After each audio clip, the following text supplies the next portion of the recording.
Hello students, good morning all of you. હવે આપણે file and ફોલ્ડરના આગળના ભાગમાં જઈ રહ્યા છીએ. બરાબર? તમને આગળના લેક્ચર ની ખબર જ છે, જોયા પણ છે. હવે આપણે સ્વાધ્યાય તરફ જઈ રહ્યા છીએ અને સ્વાધ્યાયમાં ખાલી જગ્યા તો કરેલી જ છે. બરાબર? હવે એનાથી આગળ આપણે જોવાનું છે. બરાબર?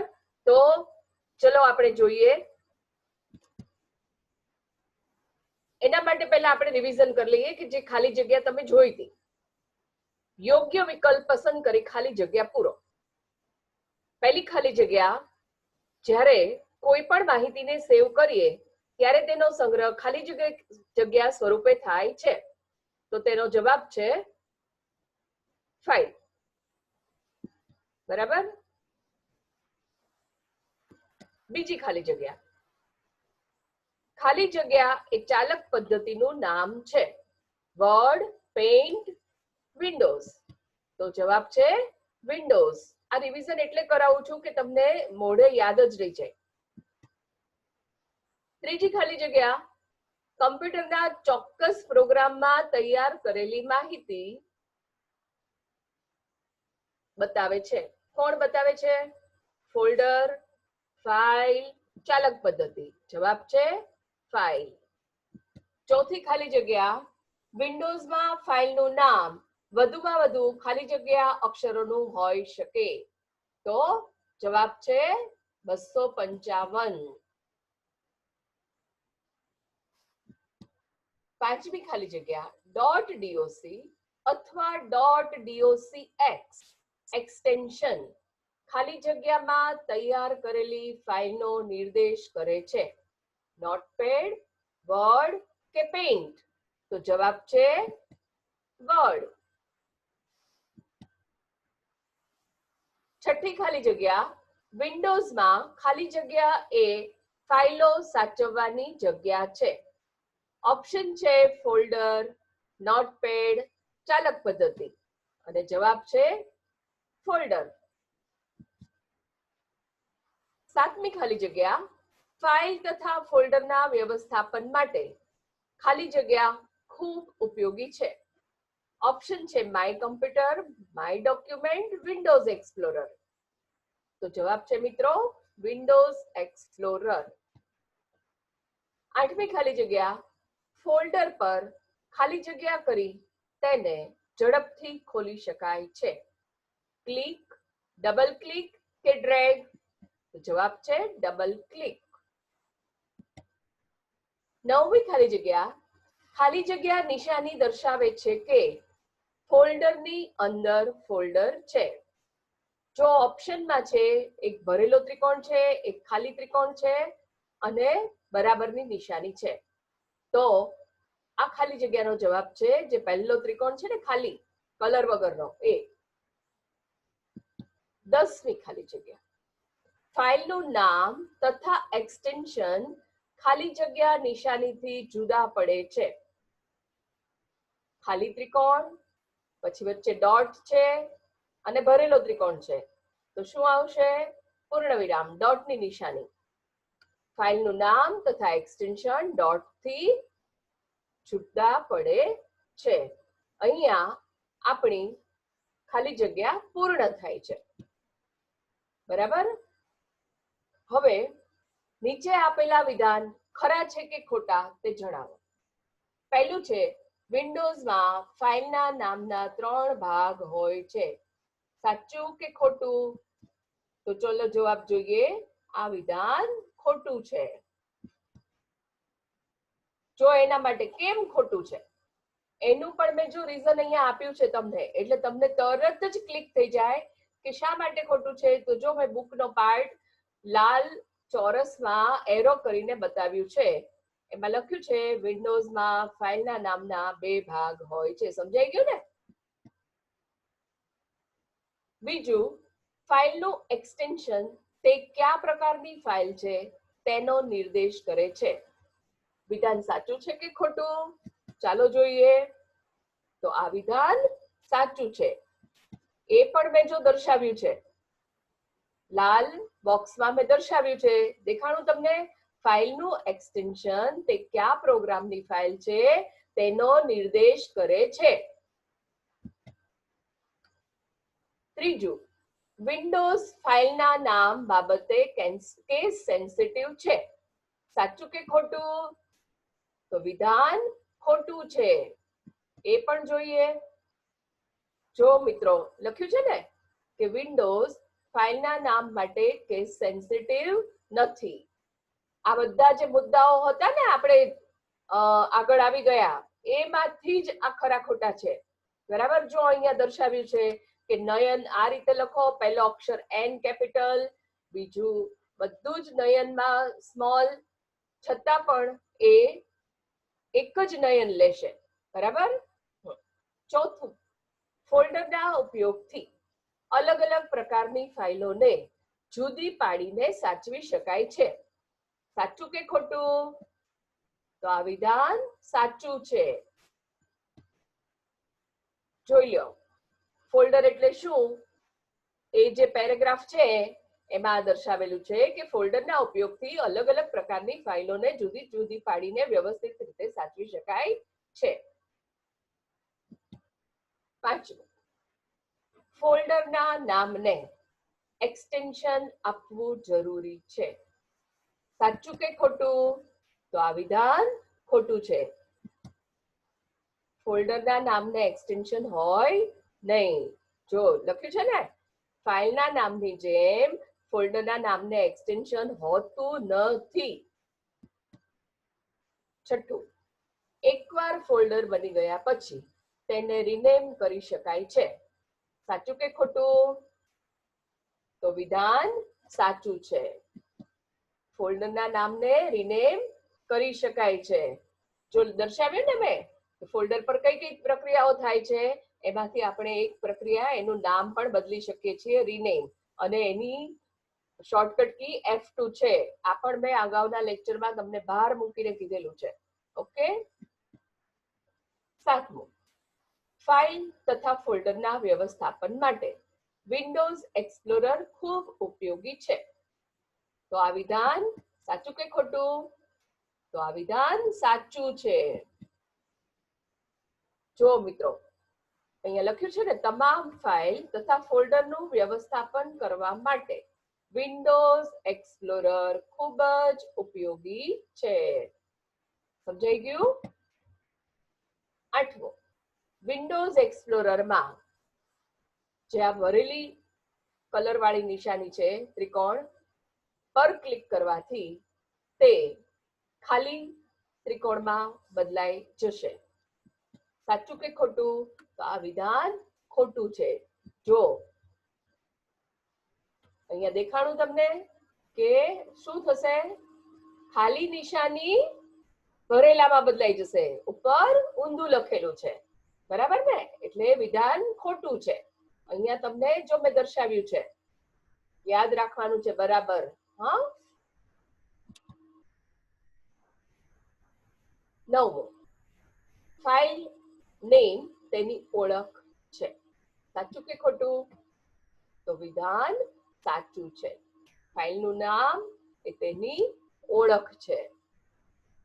બરાબર? જો મેં દર્શાવ્યું છે, જોઈ લેજો બરાબર. યાદ રાખવાનું છે. કેમ સાચું છે, કેમ ખોટું છે, એ બરાબર યાદ રાખવાનું છે.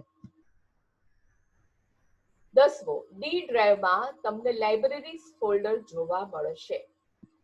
ખોટું કે સાચું? તો વિધાન ખોટું છે. ડી ડ્રાઈવમાં ગમે તેટલા ફોલ્ડર હોય અને તે ગમે તે નામ હોય. મારી ડી ડ્રાઈવમાં અલગ નામના ફોલ્ડર હોય, તમારી ડી ડ્રાઈવમાં અલગ નામના ફોલ્ડર હોય, લાઇબ્રેરીઝ ફોલ્ડર હોય, એવું જરૂરી હોતું નથી. બરાબર? હવે આગળનો પ્રશ્ન ત્રીજો, યોગ્ય જોડી ગોઠવો. જો મિત્રો મેં પહેલું પેજ સમજાવતી હતી ને ત્યારે જ મેં કીધું હતું કે આ બરાબર યાદ રાખજો કે તમારી યોગ્ય જોડીમાં એ પૂછાય છે. બરાબર? તો જો અહીંયા ફાઇલનું એક્સટેન્શન છે અને ફાઇલની ટાઈપ છે. બરાબર? તમારે સાચી ગોઠવવાની છે. આ જે છે એ પ્રશ્ન છે. બરાબર? પ્રશ્નમાં ખોટી ગોઠવાયેલી છે, એટલે અ વિભાગની સામે બ વિભાગ સાચો ગોઠવીને મૂકવાનો છે. તો ચાલો જોઈએ આપણે. જો એના માટે તમારે આગળનું પેજ, જે પાઠ્યપુસ્તકનું પેજ છે એ મેં અહીંયા રજૂ કર્યું છે કે .pdf શેના માટે છે, .txt શેના માટે છે. આવું તો આપણે બધા જ લેક્ચરમાં ઘણી બધી વાર ભણી ગયા છીએ. આને રિફર કરીને જ તમારે યોગ્ય જોડી ગોઠવવાની છે. બરાબર?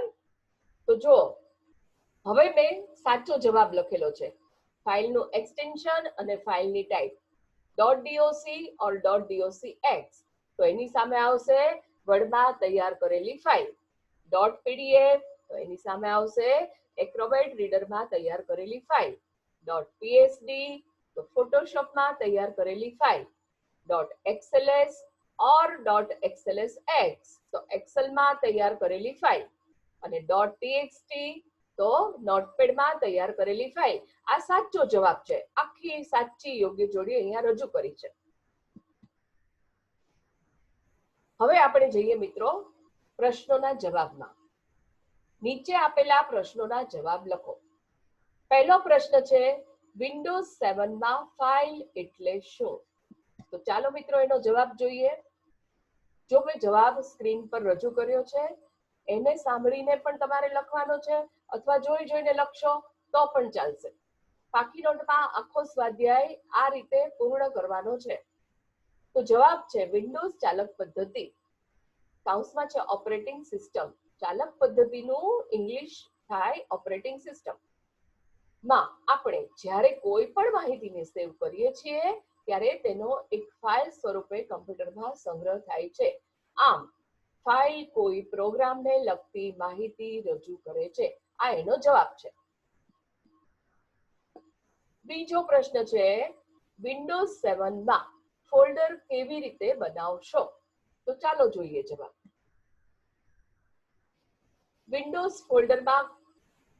વિન્ડોઝમાં ફોલ્ડર કઈ રીતે બનાવશો? જો આખો સ્ક્રીન મેં રજૂ કર્યો છે અને આ બહુ જ વ્યવસ્થિત આપણે લેક્ચરમાં પણ સમજ્યા છીએ, પણ તમારે અહીંયા જવાબ આ રીતે લખવાનો છે. વિન્ડોઝ 7 માં નવું ફોલ્ડર બનાવવું ખૂબ જ સરળ છે. ફોલ્ડર બનાવવા માટે નીચે આપેલા પગલા અનુસરો. તો આ બધા સ્ટેપ બાય સ્ટેપ તમારે લખવાનું છે, જે મેં અહીંયા દર્શાવ્યું છે. આ આખો જવાબ છે. સમજાઈ ગયું? ત્રીજો પ્રશ્ન, વિન્ડોઝ 7 માં ફાઇલનું નામ આપવાના નિયમો કયા છે? બહુ સારી રીતે આપણે સમજ્યા છીએ અને ભણ્યા છીએ. બરાબર? તો તમને તરત જ ક્લિક થવું જોઈએ કે આ જવાબ ક્યાં છે. ચાલો જોઈએ. જો આખું તમારું પેજ જ મૂકેલું છે મેં. વિન્ડોઝમાં ફાઇલનું નામ આપતી વખતે નીચેના મુદ્દાઓ ધ્યાનમાં રાખો. આ બધા જ મુદ્દાઓ આપણે બહુ જ સરસ રીતે સમજ્યા છીએ. ફરીથી જોઈ લેજો અને આ જ રીતે મુદ્દા પ્રમાણે જ તમારે પાકી નોટમાં લખવાનું છે. ચોથો પ્રશ્ન, વિન્ડોઝ 7 માં એક્સપ્લોરર ચાલુ કેવી રીતે થાય છે? એ પણ જોઈ લઈએ. જો તમને અહીંયા બતાવ્યું છે વિન્ડોઝ એક્સપ્લોરર ચાલુ કરવા માટે નીચે આપેલી કોઈ એક રીતનો ઉપયોગ કરો. અહીંથી તમારે લખવાનું શરૂ કરવાનું છે. જવાબ જે મેં રેડ અંડરલાઈન કરી છે ને ત્યાંથી. તો પહેલું જે છે start button, all program, accessories, Windows Explorer પર ક્લિક કરો. અને બીજી પદ્ધતિ છે, જો અથવા કરીને લખ્યું છે એ સ્ટાર્ટ બટન પર માઉસના જમણા બટનથી ક્લિક કરી ખુલતા મેનુમાંથી ઓપન વિન્ડોઝ એક્સપ્લોરર વિકલ્પ પર ક્લિક કરો. સમજાઈ ગયું? આ બે રીતે ચાલુ થાય. પાંચમો પ્રશ્ન છે મિત્રો, વિન્ડોઝ 7 માં એક્સપ્લોરરનો ઉપયોગ શું છે? આપણા કમ્પ્યુટરમાં હજારો ફાઇલ તથા ફોલ્ડર આવેલા હોય છે. આ તમામ ફાઇલ તથા ફોલ્ડરનું વ્યવસ્થાપન કરવા માટે વિન્ડોઝ એક્સપ્લોરર ખૂબ જ ઉપયોગી છે. આ મેં એરો કરીને જે આખું સેન્ટેન્સ લખ્યું છે એ તમારે પાકી નોટમાં 5મા પ્રશ્નના જવાબ તરીકે લખવાનું છે. છઠ્ઠો પ્રશ્ન છે, ફોલ્ડર એટલે શું? ચાલો જોઈએ જવાબ. ફોલ્ડર એટલે શું? આખો પેરેગ્રાફ તમને બુકમાં આપેલો જ છે. વિન્ડોઝમાં ફોલ્ડર એ ફાઇલો સાચવવાની જગ્યા છે. કમ્પ્યુટરમાં હજારો ફાઇલો હોય છે. જો આ બધી ફાઇલો એક જ જગ્યાએ રાખવામાં આવે તો ચોક્કસ પ્રકારની ફાઇલ શોધવી અને તેના પર પ્રક્રિયા કરવી ખૂબ જટિલ થઈ જાય છે. ફોલ્ડરના ઉપયોગથી અલગ અલગ પ્રકારની ફાઇલોને જુદી પાડીને વ્યવસ્થિત રીતે સાચવી શકાય છે. વિન્ડોઝમાં ફોલ્ડર આવું યલો કલરના આઇકોનથી દર્શાવાય છે. 7મો પ્રશ્ન છે, ફાઇલ તથા ફોલ્ડર પર વિન્ડોઝમાં કઈ કઈ પ્રક્રિયાઓ કરી શકાય? તો એનો જવાબ છે, તમારા બુકનું જ મેં મૂક્યું છે અહીંયા. ફાઇલ તથા ફોલ્ડર પર થઈ શકતી પ્રક્રિયાઓ નીચે મુજબ છે. તેના પર ડબલ ક્લિક કરી તેને ખોલી શકાય છે. તેને પસંદ કરી કીબોર્ડની ડિલીટ સ્વિચ દબાવીને તેને ડિલીટ કરી શકાય છે. ભૂસી નાખવી હોય તો ભૂસી શકાય છે. તેના પર માઉસની રાઈટ ક્લિક કરી ખુલતા મેનુમાંથી રિનેમ પસંદ કરી અથવા કીબોર્ડમાંથી F2 કી દબાવીને તેનું નામ બદલી શકાય છે. બરાબર? અને કટ, કોપી, પેસ્ટ એનો પણ ઉપયોગ કરી અને તેને મૂવ કે કોપી કરી શકાય છે. 8મો પ્રશ્ન, વિન્ડોઝ 7માં આ જે ખાલી ત્રિકોણ તથા ભરેલો ત્રિકોણ એ નિશાની શું દર્શાવે છે? તો એ પણ તમારી બુકમાં જ છે. ફોલ્ડરના નામ આગળ જો આવી ખાલી ત્રિકોણની અથવા ભરેલા ત્રિકોણની નિશાની જોવા મળે છે તો ખાલી ત્રિકોણની નિશાની એમ દર્શાવે છે કે તે ફોલ્ડરની અંદર વધુ ફોલ્ડર છે અને ખાલી ત્રિકોણની નિશાની પર ક્લિક કરવાથી તેની અંદર રહેલા ફોલ્ડરો જોઈ શકાય અને પછી એ નિશાની શેમાં બદલાઈ જાય છે? ભરેલા ત્રિકોણમાં બદલાઈ જાય છે. બરાબર? આ એનો જવાબ છે. વિદ્યાર્થી મિત્રો, આ સાથે પાઠ્યપુસ્તકનું પ્રથમ પ્રકરણ અહીંયા સ્વાધ્યાય સાથે પૂર્ણ થાય છે. બધું જ પૂરું થઈ ગયું અહીંયા. તમારે દરેક પ્રશ્નો તેના જવાબોને તમારી પાકી નોટમાં સુવાચ્ય અક્ષરોએ લખવાના છે અને જ્યારે તમે સ્કૂલે આવો ત્યારે સ્વાધ્યાયના પ્રશ્નો અને જવાબો સાથેનો ફૂલ સ્કેપ ચોપડો તમારે મને બતાવવાનો રહેશે. એના માર્ક્સ છે. એટલે હવે આજથી મિત્રો આખો સ્વાધ્યાય તમારા પાકી નોટમાં ખૂબ જ વ્યવસ્થિત અક્ષરે અને ખૂબ ચોખ્ખાઈથી અંદર લખી દેજો. Thank you very much.